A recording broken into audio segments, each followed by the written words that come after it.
மாண்புமிகு தமிழக முதல்வர் ஐயா மதிப்பிற்குரிய ஸ்ரீ ஜோசப் விஜய் ஐயா அவர்களுக்கு வணக்கம். திரும்ப திரும்ப நாங்கள் சொல்லிக்கிட்டே இருக்கோம். நாங்கள்ல தமிழ்நாடு முழுக்க இருக்கிற எல்லா கலைஞர்களும் சொல்லிக்கிட்டே இருக்கோம். காவல்துறையின் கரங்களை கட்டி போடாதீங்க. திரும்ப திரும்ப சொல்கிறது அதுதான். தமிழ்நாடு முழுக்க இருக்கிற இந்த மேடை நடன கலையை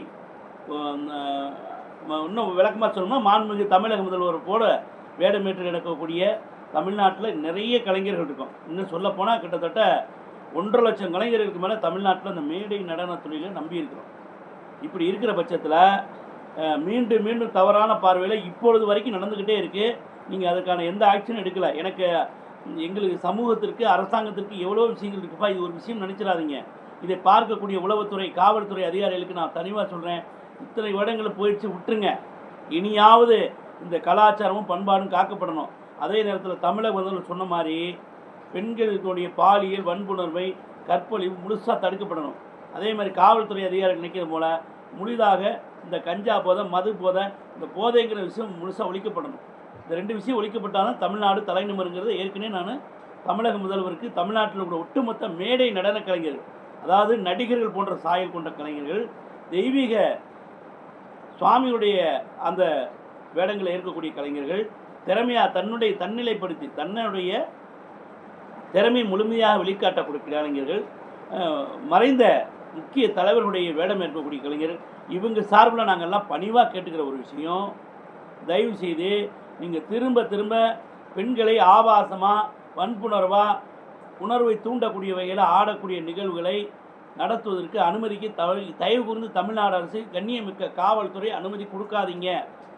சட்ட ஒழுங்கை காப்பாற்றுற இடத்துல இருக்கிற கத்தி நீங்களே மடங்கி உட்காந்தா எப்படி காப்பாற்றுவீங்க? உங்களுக்கு ஒரே ஒரு உதாரணத்தை நிறைவாக அந்த வீடியோவில் சொல்லிக்கிறேன். மாண்புமிகு தமிழக முதல்வருக்கும் கண்ணியமிக்க காவல்துறை அதிகாரிகளுக்கும் ரொம்ப பணிவு சார்ந்த ஒரு சக கலைஞனா, இந்த நாட்டினுடைய குடிமகனா, சாமானியனா சொல்லிக்கிற ஒரே விஷயம், அங்கே மது போதை இறந்துறான், கஞ்சாவை குடிக்கிறான், அப்படியே அங்கேருந்து பாஸ் ஆகிறான், வந்து இந்த மாதிரி நிகழ்ச்சிகளில் பார்க்குறான், அங்கே அசிங்கமாக ரொம்ப அருவருக்கு தகவலில் பெண்கள் முகம் சொல்லிக்கிற வகையில் ஆபாச நிகழ்ச்சி ஆடுது.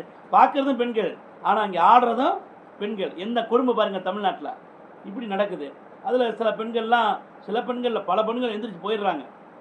ஆக இவனுடைய மது போதைக்கும் கஞ்சா போதைக்கும் நிகழ்ச்சியை பார்க்குறான், அங்கே வன்புணர்வான உணர்வை தூண்டக்கூடிய பாடல்களை மேடையில் நிகழ்த்துறான். காவல்துறை இன்னும் வேடிக்கை பார்க்குறாங்க.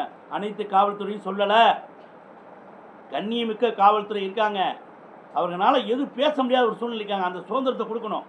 எந்த கட்சிக்காரங்க இருந்தாலும் சரி, எந்த ஒரு மாவட்டத்தில் இருக்கக்கூடிய பலம் வாய்ந்த அரசியலாக இருந்தாலும் சரி, ஏற்கக்கூடாது. மக்கள் பார்க்கக்கூடிய பொது நிகழ்ச்சிக்கு பொது நலத்தோடு தான் நடக்கணும். கலாச்சாரம் பண்பாடு காக்கப்படணும். தயவு கூர்ந்து இந்த மது போதை கஞ்சா போதைக்கு அப்புறம் இந்த ஆபாச நிகழ்ச்சி, இது உணர்வை தூண்டுது, பால் உணர்வை தூண்டுது, அவனை எதையாவது அவனை பண்ண செய்யுது. இந்த போதையும் இந்த நிகழ்ச்சியும் 2 சேர்ந்து அடுத்த வேலை என்ன பண்ணுறான்? குழந்தையவோ அம்மாவோ அக்காலவோ தங்கையோ யாரையாவது இந்த போதையுடைய மயக்கத்தில் அவன் என்ன செய்கிறான்? பாலியல் வன்புணர்வு பண்ணுறான். யார் என்னன்னு தெரியாத சோத்துக்கு பதில் அதை வச்சு திம்பானான்னு நீ கேட்கலாம். திங்கிற சூழ்நிலை உருவாக்கிட்டாங்க. சரிங்களா? இந்த மானங்கிட்ட விஷயத்தை செய்யக்கூடிய இந்த ஈனப்பிறவிகள்லாம் சுட்டு கொல்லணும். தயவு கூர்ந்து நீங்கள் எந்த அளவிற்கு இந்த போதைகளை ஒழிக்கக்கூடிய கவனம் செலுத்தணும், நம்முடைய சகோதரிகளை காப்பாற்றக்கூடிய பாலியல் வன்கொடுமை கற்பழிப்பு இருந்ததுன்னா, இந்த 2க்கு மையத்தில் இருக்கிற இந்த ஆபாச நடனத்தை நீங்கள் திரைப்படங்கள் வேறுங்க, திரைப்படங்கள் வேறு. ஆனால் நீங்கள் நேரடி காட்சி 5000 பேர் 10,000 பேர் பார்க்குறாங்க, பப்ளிக்கில் ஆடுறாங்க. அப்போ அங்கே ஆபாசமாக ஆடையில் என்ன அதனுடைய மனிதனுடைய சஞ்சலம் என்ன மாதிரி போகும், சபலம் என்ன மாதிரி ஆகும், எண்ணங்கள் எப்படி போகும்? அவனுடைய எண்ண ஓட்டங்கள் மாறி தவறான பாதைக்கு போகிறான். ஆகையினால திரும்ப திரும்ப சொல்கிறேன், இதற்கு முன் இருந்த காவல்துறை வேறு, இப்பொழுது இருக்கக்கூடிய கண்ணியமிக்க காவல்துறை அதிகாரிகள் வேறு. கைகளை கட்டாதீங்க, ஓப்பன் பண்ணுங்க. காவல்துறை அதிகாரிகளுக்கு முழு சுதந்திரம் கொடுங்க. எப்பேற்பட்ட ஆபாச நிகழ்ச்சியும் யார் நிகழ்த்தினாலும் அது எவ்வளோ பெரிய ஆளாக இருந்தாலும் அனுமதி கிடையாது. அப்படி நடத்தினா ஸ்பாட்டில் நிகழ்ச்சி இடத்துல உடனே ரிமாண்டு கைது பண்ணணும். கைது பண்ணுங்க. கைது பண்ணாதாங்க உண்மையான கலைஞர்கள்லாம் வாழ்வாங்க. இப்படியே கடந்த 10-15 வருட ஆட்சியில் நாசமாக போச்சு. விட்டுருங்க. இதெல்லாம் நம்ம தயவு கூர்ந்து தமிழக முதல்வருக்கு பணிவாக சொல்லிக்கிறது. நீங்கள் கஞ்சா போதையும் மது போதையில்லாத தமிழகம், பெண்களுக்கு பாதுகாப்பான தமிழகம், பாலியல் வன்கொடுமை கற்பழிப்பு இல்லாத தமிழகம் உருவாக்கணும்னா தமிழ்நாட்டில் முதல்ல இந்த மேடை நடந்திருக்கிற ஆபாச நடனத்தை அகற்றாமல் இந்த தமிழகம் தலை நிமிராது. மாண்புமிகு தமிழக முதல்வர்களை கவனம் செலுத்துங்க. திரும்ப திரும்ப திரும்ப சொல்கிறோம், என்றாவது ஒரு நாள் நீங்கள் இந்த விஷயம் சுற்றி உளவுத்துறை மூலம் உங்கள் கைக்கு வரும். அன்றைக்கி யோசித்து பிரயோஜனம் இல்லை. ஆரம்பத்திலே உங்களுடைய சாட்டையை சுழற்றுங்கள். தமிழ்நாட்டில் கலையும் பண்பாட்டையும் கலாச்சாரத்தையும் காப்பாற்றக்கூடிய இடத்துல இருக்கிற முதல் குடிமகன் நீங்கள் தான் கையில் எடுக்கணும். சட்டத்தை மட்டுமல்ல, சாட்டையையும்.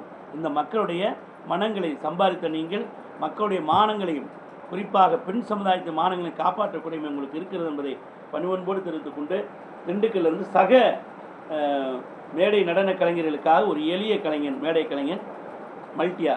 நன்றி, வணக்கம்.